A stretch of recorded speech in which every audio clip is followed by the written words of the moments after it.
എല്ലാ ദേശങ്ങൾക്കും ഒരു കുടിയേറ്റത്തിൻ്റെ ചരിത്രം പറയാനുണ്ടാവും.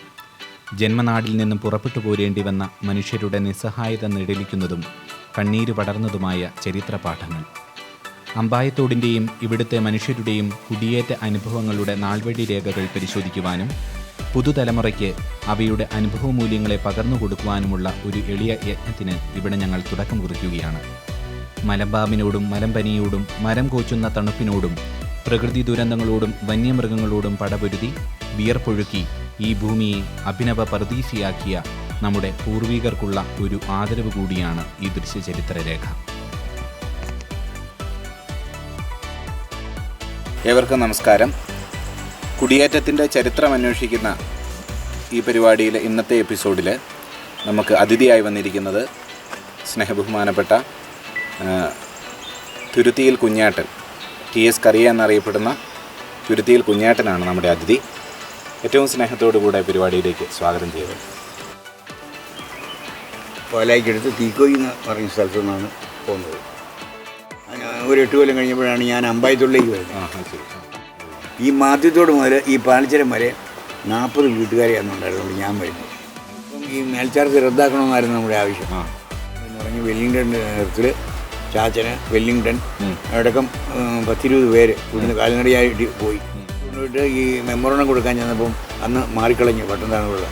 എന്നിട്ട് ഇവർ പോസ്റ്റ് ഓഫീസിൽ ഇട്ടേച്ച് പോകുന്നു എന്നാണ് പറയുന്നത്. 5-അംഗ സമിതിയെ വിട്ടു ഇങ്ങോട്ട്. അതിനകത്ത് KN ജോർജ് ഉണ്ടായിരുന്നു, വന്നത്തൂർ NS കൃഷ്ണമുള്ള, CO ബാബ, അങ്ങനെ അടക്കം 3-4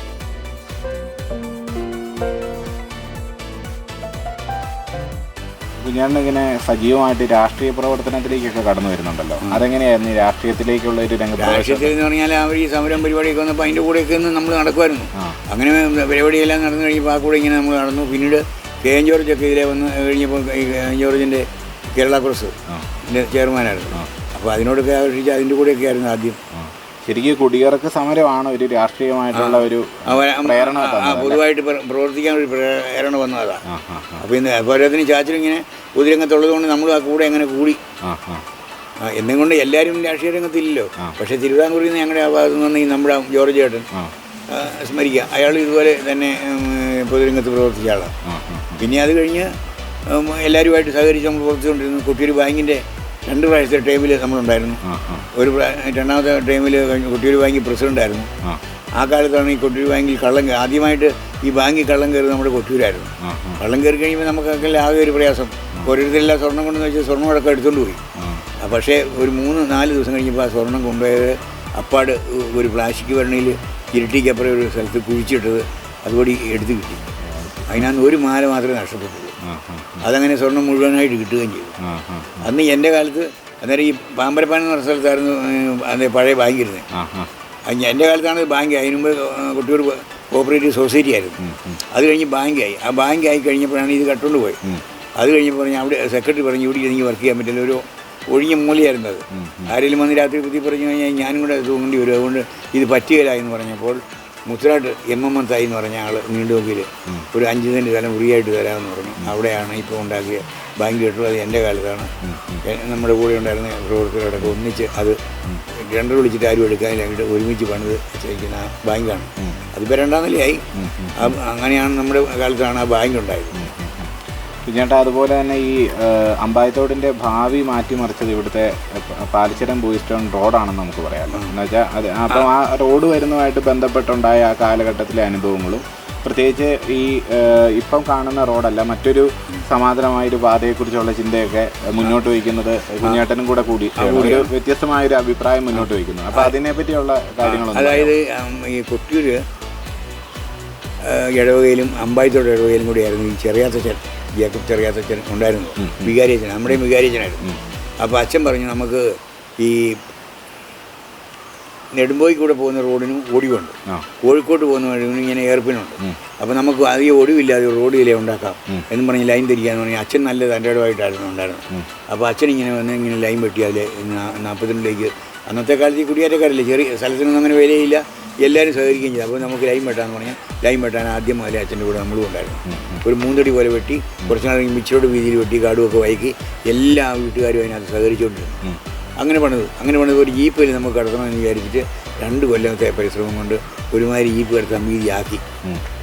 അങ്ങനെ വീതിയാക്കി. പക്ഷേ അങ്ങോട്ട് ചെല്ലുമ്പോൾ കുറച്ച് പാറക്കെട്ടുണ്ടായിരുന്നു. അത് വീടാക്കിയിട്ട് അച്ഛനെ കാണിച്ച് പകലൊക്കെ ഓരോ ദിവസം പറയും ഇന്ന സ്ഥലത്ത് പോയി കപ്പ എല്ലാവരും ഫ്രീ ആയിട്ട് കൊടുക്കും. ഭക്ഷിക്കാൻ ഒരു ഉച്ചപ്പണിയാണ്. രാവിലത്തെ ഒരു കാപ്പി കപ്പയാണ്. കപ്പയല്ലെങ്കിൽ കാന്താനമുളക് അല്ലെ പത്തനമുളക് പൊട്ടിച്ച് തിന്നത്. അപ്പോൾ ഇന്ന സ്ഥലത്ത് പോയി കപ്പ പറിച്ചോണം എന്നൊക്കെ എന്നോട് പറഞ്ഞേപ്പിക്കും. അപ്പോൾ ഞാൻ സെക്രട്ടറി അച്ഛൻ ഇതുമായിട്ടാവും. അങ്ങനെ പോയിട്ട് ഓരോ വീട്ടിലേക്ക് വന്ന് കപ്പയും പറിച്ച് ഇങ്ങനെ വഹിച്ചുകൊണ്ടിരുന്നു. അങ്ങനെ പണിയെടുത്തു. അപ്പോൾ അച്ഛൻ ഓരോ വഴിക്കെല്ലാം പോകുന്നുണ്ട്. കളക്ടറെ എല്ലാം കണ്ടു. എന്നാലും അന്നത്തെ കാലത്ത് 2 MLA-മാരുണ്ടായിരുന്നു, ഈ KTP എന്ന് പറയുന്നത്, കർഷക തൊഴിലാളി പാർട്ടി. ഒന്ന് വെല്ലിംഗ്ടനും ഒന്ന് AM തോമസ്, തൊടുപുഴക്കാരനും ഒക്കെ. AM തോമസ് ഇങ്ങനെ 2 MLA-മാരുണ്ട്. അപ്പോൾ അവരുമായിട്ട് പോയി കണ്ടോ പിടിച്ചോ. ഏതായാലും ഈ കണ്ണൂർ കളക്ടറൊക്കെ ആയിട്ട് ബന്ധപ്പെട്ടു. അപ്പോൾ ഈ റോഡ് ഉദ്ഘാടനം ചെയ്യാൻ വേണ്ടി കളക്ടറെ വിളിക്കാൻ തീരുമാനിച്ചു. അന്ന് ഈ കളക്ടർ യേശുദാസ് എന്ന് പറഞ്ഞ ഒരാളായിരുന്നു. ആ കളക്ടർ പിന്നെ കൂട്ടാനൊക്കെ പോയി. അന്നേരത്തേന് ഒരു പാറ ഒരു ശകല സ്ഥലത്ത് ഇങ്ങനെ തള്ളി നിൽപ്പുണ്ടായിരുന്നു. അത് വെടി പൊട്ടിക്കാനായിട്ടല്ല ഏൽപ്പിച്ചാ പോയി. പക്ഷേ എത്രയായാലും വെടി പൊട്ടിച്ചാൽ ചില ഈ കല്ലമ്പാറയുണ്ട് പൊട്ടിക്കലാത്ത, അയാളെ പൊട്ടിക്കാൻ ഏൽപ്പിച്ച് തലേദിവസം കഴിഞ്ഞ രാത്രിയിലൊക്കെ പണിയെടുത്തു. അത് പൊട്ടിച്ച് അത്ര തീർന്നില്ല. കളക്ടർ വന്നിട്ട് ആ പാറയുടെ ഇടം വരെ വന്നു കഴിയുമ്പോൾ ഞങ്ങളെല്ലാം കളക്ടർ അവിടെ ഇറങ്ങി എന്നിട്ട് നടന്ന് അങ്ങോട്ട് പോയി. അപ്പോൾ ഈ ബോയ്സ് ടൗണിൽ ഈ ലിയോ അച്ഛൻ പറഞ്ഞ അച്ഛന് ഒരു ആശ്രമം ഉണ്ടായിരുന്നു. അവിടം വരെ നടന്ന് അച്ഛനോട് ചെന്നപ്പോൾ ചായ എല്ലാം കൊടുത്തു. ഇങ്ങനെ കളക്ടർ എല്ലാം കൊണ്ടുപോയി പോയിട്ട് ഒരു 60,000 രൂപ ഈ റോഡിന് അനുവദിച്ചു കളക്ടറുടെ ഫണ്ടിൽ നിന്ന്. അനുവദിച്ചപ്പം ഇതെല്ലാം ഈ പാലിച്ചരം KV മാമു ഹാജി, മായിൻകുട്ടി ഹാജി, അബു ഹാജി എന്ന് പറഞ്ഞ 3 ഹാജിമാരുടെ പേരിലായിരുന്നു അവരുടെ മേൽച്ചാർത്തി കിടന്ന ഈ സ്ഥലം, ഈ പാലിച്ചരം. ദേവസ്വമല്ല. അവരെന്നെ കാണിച്ചു ഈ അച്ഛനുമായിട്ട് എന്തോ തൃപ്തികേടായിട്ട് ആ പൈസ കൊടുക്കാൻ പാടില്ലെന്ന് പറഞ്ഞ് കളക്ടറുടെ അവിടെ സ്റ്റേ കൊടുക്കും. അല്ലെങ്കിൽ ആ പൈസ കിട്ടിയെങ്കിൽ അച്ഛൻ ഈ പൊതുരംഗത്തെല്ലാം പ്രവർത്തിച്ച് വളരെ കടമെല്ലാം ഉണ്ടായിരുന്നു. അത് കിട്ടിയെങ്കിൽ അച്ഛൻ ഒരു നല്ല കാര്യമായിരുന്നു. അത് 5 പൈസയും കിട്ടാതെ വന്നു. എന്നിട്ട് ജീപ്പ് അന്ന് കടന്നില്ല. പക്ഷേ പിന്നീട് ആൾക്കാരുടെ എല്ലാം പൈസ നോക്കില്ല അങ്ങ് ജീപ്പ് കടന്നു. പിന്നെ ഒരു കൊല്ലം കഴിഞ്ഞപ്പോൾ 1 കിലോമീറ്റർ ദൂരം ഈ പേരാവൂർ കൂത്തൂർ ബ്ലോക്ക്, ഇന്ന് പേരാവൂർ ബ്ലോക്കും ഇരിട്ടി ബ്ലോക്കും ഉണ്ട്, കൂത്തൂർ ബ്ലോക്കും ഉണ്ട്. ബ്ലോക്ക് പഞ്ചായത്തിൽ നിന്ന് 1 കിലോമീറ്ററിന് ഒരു 5,000 രൂപ അനുവദിച്ച് കിട്ടും. അത് ഞങ്ങൾ നാട്ടുകാരെല്ലാം കൂടി ശ്രമദാനമായിട്ട് വന്നത് 5,000 രൂപയിൽ 800 രൂപയായിട്ട് ബാക്കി വന്നു. ബാക്കി ഭക്ഷണത്തിനൊക്കെ എടുത്തു തീർന്നു. രണ്ടാമത് നോക്കാൻ വന്നപ്പോഴാണ് കാഞ്ഞിരപ്പള്ളിക്കാരനൊരു എഞ്ചിനീയർ ആയിരുന്നു ബ്ലോക്കിലുണ്ടായിരുന്നു, മീരാൻ റാവുത്ത്. അയാളിലെ വന്ന് ഇങ്ങനെ നോക്കി നടന്നെല്ലാം പോയി കഴിഞ്ഞ് പറഞ്ഞ് കയറ്റം ഒക്കുന്നില്ല, അത് പിന്നെ എതിലേക്ക് ആക്കാം. ഈ പാറക്കെട്ട് ഇളക്ക് പാറയാണ്. ഈ ഇളക്ക് പാറയായതുകൊണ്ട് വെടിവെച്ചാലും അതെല്ലാം ശരിയാകില്ല. പിന്നെ നല്ല പാറയാണെങ്കിൽ തുറന്നു കൊണ്ടുവരുന്നത് അത്ര ശരിയാകില്ലെന്നല്ല അഭിപ്രായം പറഞ്ഞു. അങ്ങനെ പറഞ്ഞു കഴിഞ്ഞപ്പം വില്ലേജ് സർവേ ആ സമയത്ത് തന്നെ വന്നു, വയനാട്ടിൽ കൂടെ വന്നു. അവരിങ്ങനെ വന്ന് അമ്പായത്തോട്ട് വന്നു കഴിഞ്ഞപ്പോൾ അവരെ കണ്ടപ്പോൾ ഞങ്ങൾ സർവേക്ക് വന്നാണ് എന്നെല്ലാം പറഞ്ഞപ്പോൾ അതിൻ്റെ എഞ്ചിനീയറെ കാണാൻ കൽപ്പറ്റ ചെന്നാൽ കാണാമെന്ന് പറഞ്ഞു. അവിടെ ചെന്ന് കഴിഞ്ഞപ്പോൾ MM ജോർജ് എന്ന് പറഞ്ഞൊരു എഞ്ചിനീയർ മൂവാറ്റുപുഴക്കാരനായിരുന്നു. ഒരു KE ബാലകൃഷ്ണൻ ഇവരെല്ലാം കണ്ടു. അവസാനെല്ലാം പറഞ്ഞപ്പോൾ പറഞ്ഞു 9 പേര് പിന്നെ കൂടെ അത് പോവുള്ളൂ. ആ റോഡ് ഇപ്പോൾ അങ്ങനെയാണ് ഉള്ളത്. പിന്നെ അത് ഇപ്പോൾ പോയിരുന്ന ലൈനിൽ കൂടെ പോരാനും പ്രയാസം. അതായത് നമ്മൾ കുറേ കാര്യങ്ങളെല്ലാം അങ്ങനെ പറഞ്ഞു. അത് കഴിഞ്ഞപ്പോഴാണ് ഞങ്ങൾ അന്ന് ഗീതത്തിനാണ് വെസ്റ്റേൺ ഗീലപ്പോൾ അച്ഛനോട് ഞാൻ ഇങ്ങനെ പറഞ്ഞു അന്നേരം വെള്ളം പറഞ്ഞ് ഫോറസ്റ്റിൽ കൂടെ ഇതൊന്നും ഇല്ലാത്ത കാലത്ത് ഇവിടെ അതിന് സാധനം കൊണ്ടുവരാനും രോഗികളെ കൊണ്ടുപോകാനൊക്കെ ആയിട്ട് ഈ ഫോറസ്റ്റിൽ കൂടെ ഒരു ചെറിയ വഴിയുണ്ട്, അത് പോയി നോക്കാമെന്ന് പറഞ്ഞ് കുറേ ആൾക്കാർ ഞങ്ങൾ പോയി നോക്കി കണ്ട്. അപ്പോൾ അത് തിരക്കേടില്ലാതെ കൊണ്ടുപോകാൻ. അന്നേരം അച്ഛൻ പറഞ്ഞു ഫോറസ്റ്റിന് പെർമിഷനൊക്കെ കിട്ടും, നിങ്ങൾ പോയി അപേക്ഷിക്കാൻ പറഞ്ഞു. അന്നേരം ഞങ്ങൾ മാനന്തവാടി ആണ്ടിയപ്പോൾ അയാളെ പോയി കണ്ട് പറഞ്ഞു വ്യക്തികൾ കിട്ടുകയല്ല, പഞ്ചായത്തിനെ കിട്ടുകയുള്ളൂ, പഞ്ചായത്ത് അപേക്ഷിക്കാൻ കൊടുക്കാമെന്ന് പറഞ്ഞു. അങ്ങനെ പഞ്ചായത്ത് അപേക്ഷിച്ചു. ഏതാനും നാൾ കഴിഞ്ഞപ്പം തന്നെ അത് ഓട്ടോമാറ്റിക്കായിട്ട് പഞ്ചായത്തിൽ അതിൻ്റെ അനുവാദം കൊണ്ട് കിടന്നു. ലീസായിട്ടാണ് കിട്ടിയത്, വാടകയ്ക്ക് ഇതിലെ കടന്നു പോകുന്നത്. അപ്പോൾ 8 മീറ്ററിലാണ് ഞങ്ങൾ ചോദിച്ചു. അന്നത്തെ കാലത്ത് 8 മീറ്ററാണ് ഏറ്റവും വലുത്. 8 മീറ്റർ ചോദിച്ചു, അനുവാദം കിട്ടി. അനുവാദം കിട്ടിക്കഴിഞ്ഞപ്പോൾ പിന്നീട് റോഡ് പണിയാനുള്ള നമ്മൾ എന്നാൽ പിന്നെ ഇതിലെ പണി അത് ബുദ്ധിമുട്ടാണെന്നൊക്കെ അറിയാമല്ലോ എന്നും പറഞ്ഞ് മണ്ണൂരച്ചനെ അടക്കം ഞങ്ങൾ കൂട്ടിക്കൊണ്ടൊന്നുമില്ല, റോഡ് പണി ഒന്ന് ആരംഭിച്ചു കഴിഞ്ഞപ്പം ഫോറസ്റ്റ് കൂടി അനുവാദമില്ല എന്നെല്ലാം ശക്തമായിട്ട് ഓരോരുത്തർ പറഞ്ഞുകൊണ്ട് ഞങ്ങൾ പറഞ്ഞതുണ്ട്. പിന്നീട് അവരവസാനം അന്വേഷിച്ച് നോക്കുമ്പോൾ ഉണ്ട്. അപ്പോൾ അങ്ങനെയുള്ളപ്പോൾ അത് ക്യാൻസലാക്കണമെന്ന് പറഞ്ഞ് ഒരു പോയിട്ട് എല്ലാം തിരുവനന്തപുരത്ത് പോയിട്ട് അന്നത്തെ മന്ത്രി KG അടിയോടിയായിരുന്നു വരുമ്പോൾ ആ മന്ത്രിയെ കണ്ട് അത് റദ്ദാക്കിച്ചു. അതുകൊണ്ട് ആ പണി അവിടെ നിന്നുപോയി. പിന്നീട് രണ്ടാമത്തെ മന്ത്രിസഭ വന്നപ്പോൾ കാന്തലോട്ട് കുഞ്ഞമ്മ എന്ന് പറഞ്ഞ ആളായിരുന്നു ഈ വനം വകുപ്പ് CPIയുടെ. അവരെ പോയി ഞങ്ങൾ കണ്ട് രണ്ടാമത് പെർമിഷൻ വീണ്ടും അതുപോലെ വാങ്ങി. അപ്പോൾ 2-3 കൊല്ലം കൂടെ പോയി. എന്നിട്ട് 8 മീറ്റർ വീതിയിൽ 193 മരം മുറിച്ച് ഫോറസ്റ്റ് ഡിപ്പാർട്ട്മെൻറ്റ് മുറിച്ച് ഒഴിവാക്കി ഞങ്ങൾക്ക് റോഡിന് തന്നു. അപ്പോൾ ആ മരം ഒഴിവാക്കിയ സമയത്ത് ഞങ്ങൾ റോഡ് വെട്ടി അങ്ങോട്ട് കൂട്ടിമുട്ടിച്ചു. അപ്പോൾ താവിഞ്ഞാൽ പഞ്ചായത്തിൽപ്പെട്ട മാധവ മേശ്വരിയുടെ ഒരു സ്ഥലമായിരുന്നു അവിടെ ഉണ്ടായിരുന്നു. അത് വെസ്റ്റഡ് ഫോറസ്റ്റ് ഒന്നും അല്ലായിരുന്നു അന്ന്. അയാൾക്ക് കുറേ സ്ഥലമുണ്ടായിരുന്നു. അത് പിന്നീട് വെസ്റ്റഡ് ഫോറസ്റ്റ് ആയിപ്പോയി. അതിലെ ബുൾഡോസർ കൊണ്ട് ഉണ്ടാക്കിയ റോഡ് ഇപ്പോഴും കിടക്കുന്നു നല്ല നിരപ്പായിട്ട്. അതങ്ങനെയാണ്. അപ്പോൾ പിന്നീട് അത് 2 റോഡുകാരുമായിട്ട് തർക്കമായിട്ട് അങ്ങനെ കിടന്നു. കുറേ നാളെങ്കിൽ വേണ്ട ഒരു 3-4 കൊല്ലമായിട്ട് ഈ പുതിയ MLA സണ്ണി ജോസഫ് വന്നപ്പം ഈ മണ്ഡലം മാറി. MLA എല്ലാം വന്നു, ആൾക്കാരും എല്ലാ പാർട്ടിക്കാരും വന്ന് റോഡെല്ലാം കണ്ടു കഴിഞ്ഞപ്പം ഏറ്റവും ഈസി എളുപ്പമുള്ളതാണെന്ന് പറഞ്ഞു. അങ്ങനെ മേപ്പുറത്തുകാർ പറഞ്ഞ് യാതൊരു കാരണവശാലും വിടാൻ പറ്റിയെന്ന് ശക്തമായിട്ട് പരിപാടിയായിട്ട് പോയി. അതുകൊണ്ട് MLAയുടെ ഫണ്ടിൽ നിന്നൊന്നും ഒരു 5 പൈസ കിട്ടിയില്ല. പക്ഷേ റോഡ് നല്ലതാണെന്ന് ഇപ്പം ഇവിടെ മുതൽ പേരാവൂർ വരെ എല്ലാ പഞ്ചായത്തുകാർക്കും പഞ്ചായത്ത് പ്രസിഡന്റുമാരും എല്ലാം വന്ന് കണ്ടതാണ്. ഏറ്റവും നല്ലത് ഇതാണെന്ന് അറിയാം. അത് പക്ഷേ ഫോറസ്റ്റിലെ ഒരു 1/360 ഫോറസ്റ്റിൽ കിടക്കാം. അതിന് പറയുന്ന കാരണം എന്ന് വെച്ചാൽ വന്യമൃഗ സങ്കേതമാണ്. അനുവാദം കിട്ടണമെങ്കിൽ കേന്ദ്രത്തിൽ നിന്ന് കിട്ടണം. അതങ്ങനെ ഇങ്ങനെയെന്നെല്ലാം പറഞ്ഞാൽ കിടക്കുകയാണ്. ഈ 1/360 ദൂരത്തിലും റോഡുണ്ട്. ഒരു എയർപിന് മാത്രമേ ഈ റോഡിനുള്ളൂ. അത് കടന്നു പോയി കഴിഞ്ഞാൽ ഏറ്റവും എളുപ്പത്തിലും ഇതിനേക്കാൾ ഇവിടെ 100 കോടി രൂപ ആണെങ്കിൽ ഇത് 15 കോടിക്കാണ് ഞങ്ങൾ രണ്ടാമത് എസ്റ്റിമേറ്റ് എടുത്തത്. അത് 20 കോടിയോ 50 കോടിയോ ആയിക്കോട്ടെ. ഒരു പാറക്കെട്ടോ ഒന്നുമില്ല, നല്ല റോഡ് അവിടെ കിടപ്പുണ്ട്. പക്ഷേ നമുക്ക് ഈ നാടിന് വേണ്ടി കൊട്ടിയൂരിനും കേരളവും പേരാവർക്കും എല്ലാവർക്കും വേണ്ടി ഒരു ഏറ്റവും എളുപ്പമുള്ളൊരു വഴി എന്നുള്ളതില്ല. നമുക്ക് വേണ്ടിയില്ല. നമ്മുടെ വീടിന് താഴെ 30 കൊല്ലം വരെ 30 കൊല്ലം മുമ്പ് വരെ ഇവിടെ താഴോട്ട് കിടപ്പുണ്ട്. എനിക്ക് അമ്പായത്തോട്ടിന് വരാൻ. പക്ഷേ അങ്ങനെ വന്ന് ഭയങ്കരമായിട്ട് വിമർശനങ്ങളും പരിപാടിയെല്ലാം വന്നു. എന്നാ വന്നാലും റോഡ് നല്ലതെന്ന് ഇതിലേ പറഞ്ഞു എന്നുള്ളൊരു തെറ്റേ നമ്മുടെ ഉള്ളൂ. നമ്മൾ ഈ പൊതുരംഗത്ത് നിന്നുകൊണ്ട് ധാരാളം കാര്യം ചെയ്തിട്ടുണ്ട്. അമ്പായത്തോട് സ്കൂൾ കൊണ്ടുവന്നു. കൊട്ടിയൂർ ബാങ്കിൻ്റെ പ്രസിഡൻ്റായിട്ടിരുന്ന് ബാങ്ക് കെട്ടിടം അടക്കം ഉണ്ടാക്കി. ഇവിടെ ഈ ആദിവാസികൾക്ക് ഇന്നും ഗവൺമെൻറ് അതിനുശേഷം എത്രയോ ഗവൺമെൻറ് മാറി മാറി വന്നു. 79 ശേഷം ഞാൻ പഞ്ചായത്ത് തിരഞ്ഞെടുപ്പ് നിന്നപ്പം പിന്നെ ഈ ആദിവാസി കുടികളിൽ ചെന്നപ്പോൾ പറഞ്ഞു ഞങ്ങൾക്ക് കിടക്കാനും സ്ഥലമില്ല, മരിച്ചാൽ കുഴിച്ചിടാൻ സ്ഥലമില്ല. അതായത് എന്നൊക്കെ ഈ മൂപ്പന്മാർ പറഞ്ഞു ഞാൻ തോറ്റാലും ജയിച്ചാലും നിങ്ങൾക്ക് കിടക്കാൻ ഇച്ചിരി സ്ഥലം വാങ്ങിത്തരുമെന്ന് പറഞ്ഞു. ഇവിടെ മുതൽ വല്ലരോട് അന്വേഷിച്ചിട്ട് കിട്ടിയില്ല. അവസാനം കിഴക്കേറ്റത്ത് പോയി 3 ഏക്കർ സ്ഥലം വാങ്ങി. അത് തന്നയാൾ ഇപ്പോഴും പന്നിയാമല താമസിക്കുന്നുണ്ട്, കളപ്പര കുഞ്ഞേപ്പേടണം. അത് വാങ്ങിയിട്ട് 5000 രൂപ കൊടുത്ത് വാങ്ങി. ആ സ്ഥലത്തിപ്പം ആദിവാസികളുടെ ഒരു 10-20 വാർക്ക് വീടുണ്ട്. 200 കിലോനും പേര് അവിടെ താമസിക്കുന്നു. ഇവിടെയുള്ളവർ അങ്ങോട്ട് കൊണ്ടുപോയി. ഈ പാലച്ചിറം താഴെ ഭാഗത്ത് ഇവിടെയും 10-15 വീടുണ്ട്. ഇവിടെ നിന്ന് അത് കൊണ്ടുപോയില്ലെങ്കിൽ ഇവിടെ അവർക്കും കിടക്കാൻ പറ്റിയില്ല. അപ്പോൾ ആദിവാസികൾക്ക് വേണ്ടി അത്രയും കാര്യങ്ങൾ ചെയ്തു കൊടുത്തു. ഒരു പ്രതിഫലമില്ല. നമ്മൾ അവർക്ക് സ്ഥലം വാങ്ങിക്കൊടുത്തു. അവിടെ ഇപ്പം ഗവൺമെൻറ് പല കാലങ്ങളിലായിട്ട് ഉണ്ടാക്കി കൊടുത്ത വീടും പരിപാടി അവിടെ കിടപ്പുണ്ട്. ഞാനും ആദ്യം കുറേ വീടുണ്ടാക്കി കൊടുത്തു. അപ്പോൾ അങ്ങനെ അത്രയും ആളുകൾക്ക് ഇത് ചെയ്തു കൊടുത്തതിനാണ് എനിക്ക് ഏറ്റവും തൃപ്തി. നമ്മുടെ ബൈബിളിൽ പറയുന്നുള്ളൂ ഈ ചെറിയൊരുവന് ചെയ്തപ്പോൾ എനിക്ക് ചെയ്തു എന്ന് പറയും. അപ്പം അതങ്ങനെ ചെയ്തതുകൊണ്ടും ആ കാര്യങ്ങൾ ചെയ്തതിന് ശേഷം പിന്നീട് ഞാൻ പ്രവർത്തിച്ച ഓരോ കാലഘട്ടത്തിലും നല്ല ഉയർച്ച ചെയ്തിട്ടുണ്ടായിരുന്നു. അതാണ് അതങ്ങനെയുണ്ട്. പിന്നെ കറണ്ട് ഇവിടെയെങ്കിലും ഇല്ലായിരുന്നു. കൊട്ടിയൂർ മണ്ണഞ്ചേരി വരെ കറണ്ട് ഉണ്ടായിരുന്നു. എന്നിട്ട് ഞാൻ ട്രൈബൽ അഡ്വൈസറി കമ്മിറ്റിയിൽ അബ്ദുൽ ഖാദർ പറഞ്ഞിട്ട് ആ കമ്മിറ്റിയിൽ ഞാൻ കണ്ണൂർ കൽക്കറ്റിൽ പോകുമായിരുന്നു. ഇടയ്ക്കിടയ്ക്ക് യോഗം വിളിക്കും.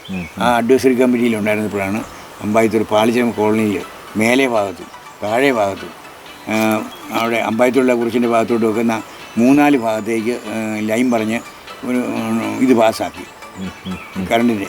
ആ പാസ്സാക്കിയതുകൊണ്ട് 1 കൊല്ലം കഴിഞ്ഞപ്പോൾ ആ കറണ്ടിൻ്റെ വന്നു ടെൻഡർ വിളിച്ചു. പക്ഷേ ആ ടെൻഡർ വിളിച്ചവൻ പണി നടത്തിയില്ല. പിന്നെ അവിടുത്തെ പള്ളിയിൽ അച്ഛനും നാട്ടുകാരും എല്ലാം കൂടി കമ്മിറ്റി ഉണ്ടാക്കി. കമ്മിറ്റിയുടെ കുറവിൽ പണിതാണ് ഈ ആദിവാസി കോളനി ആദ്യം കൊടുത്തു, മേലെ കൊടുത്തു ലൈൻ. അവിടെ 3 വീടേ ഉള്ളൂ. എന്നിട്ടും അവിടെ ആ കുറിച്ചിന് കൊണ്ടുപോയി കറണ്ട് കൊടുത്തു. കരക്കട് തോമാച്ചൻ്റെ ജീവൻ അവിടെ ഒരു കോളനി ഉണ്ട്, അവിടെ കൊടുത്തു. പള്ളിക്കാണ് കുഞ്ഞാണ്ട് താമസിക്കുന്ന ഒരു കോളനി ഉണ്ട്, ആ ഭാഗത്തും കൊടുത്തു. 4 സ്ഥലത്തും കൊടുത്തെങ്കിലും 5 മാസം കഴിഞ്ഞാണ് എനിക്കൊക്കെ കറണ്ട് കിട്ടിയത്. ആദ്യം ആദിവാസികൾക്കാണ് ഇത് കൊടുക്കുന്നത്. അവർക്ക് കൊടുത്തേച്ചാൽ നമുക്ക് കിട്ടുള്ളൂ.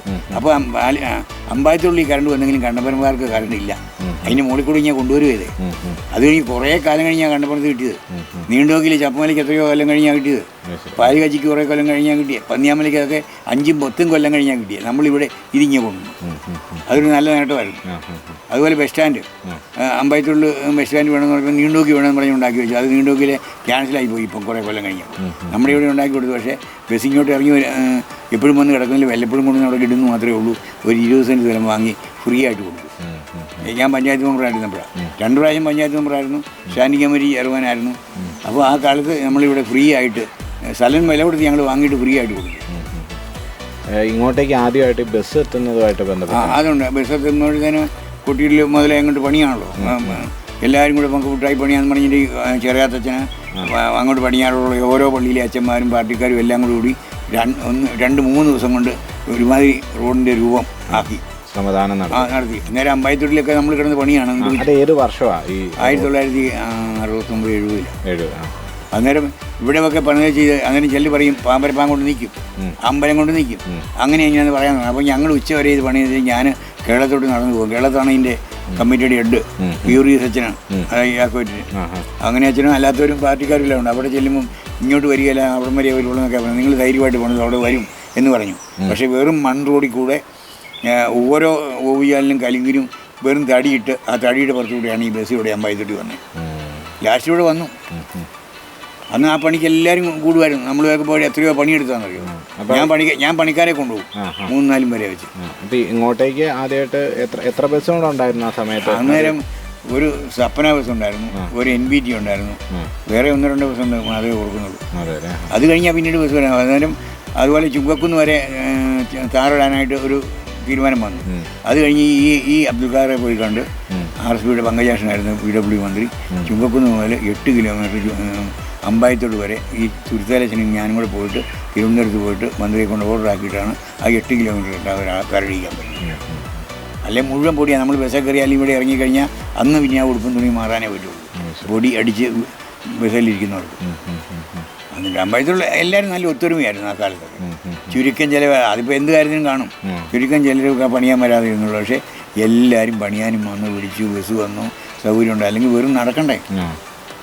അതുകൊണ്ട് സ്കൂൾ കിട്ടാനൊക്കെ വളരെ കാലം താമസിച്ചു.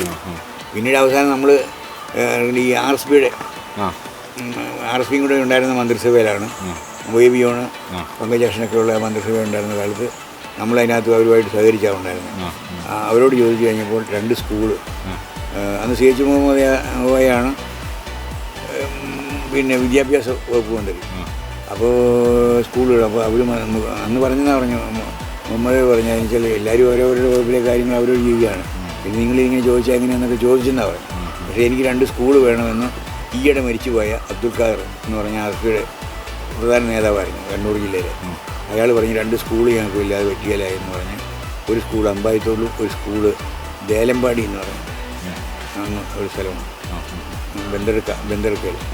അങ്ങനെ 2 സ്കൂള് കിട്ടി. അവിടെ ഒരു LPയും കിട്ടി, ഇവിടെ ഒരു UPയും കിട്ടി. അങ്ങനെയാണ് സ്കൂള് കിട്ടി. അപ്പോൾ അത് സ്വകാര്യ മാനേജിന് കൊടുക്കാൻ പറ്റിയാലെന്ന് അവർ പറഞ്ഞു കഴിഞ്ഞപ്പോൾ എൻ്റെ പേരിൽ അവർ എഴുതി. അങ്ങനെയാണ് മാനന്തവാടി പിതാവൊക്കെ ആയിട്ട് ബന്ധപ്പെട്ടപ്പോൾ അന്നത്തെ വികാരി എന്നുള്ള മൂലക്കുന്നാലച്ചനായിരുന്നു, തോമസ് മൂലക്കുന്നാലച്ചന്. കിഴക്കച്ചാലച്ചനൊക്കെ ഉണ്ടായിരുന്നു. രാത്രി ഒരു ദിവസം അവിടെ പോയിരുന്നു പറഞ്ഞു. എന്നാൽ പിന്നെ എൻ്റെ പേരിൽ ഒരു 1.5 ഏക്കർ സ്ഥലം എഴുതി കൊടുക്കുക, സ്കൂൾ നമുക്ക് കിട്ടട്ടെ എന്ന് പറഞ്ഞ് സ്കൂൾ കിട്ടി. ഒരു വ്യവസായനോട് പറഞ്ഞില്ല, 10ാം കൊല്ലം നമ്മളത് തിരിച്ചെഴുതി കൊടുത്തു. അധ്യാപകരെ നിയമിച്ചതും പിടിച്ചതും എല്ലാം അതാത് കാലത്തെ വികാരിയച്ഛന്മാരുമാണ്. അതിനകത്ത് നമ്മൾ ഇടപെട്ടിട്ടില്ല. 10 കൊല്ലം കഴിഞ്ഞ് അത് നിരുപാധി എഴുതിയും കൊടുത്തു. അപ്പോൾ അങ്ങനെ ആദ്യം ഇവിടുത്തെ സ്കൂളിലെ മാനേജറാണ് ആയിട്ട് ഏതാനും മാസങ്ങൾ കഴിഞ്ഞപ്പം അങ്ങോട്ട് ഞാൻ കമ്മിറ്റി പോലെ ആക്കിയിട്ട് അതിൻ്റെ പ്രസിഡന്റ് സ്ഥാനം അതായത് വികാരി അച്ഛനെ ഏൽപ്പിച്ചു കൊടുത്തു.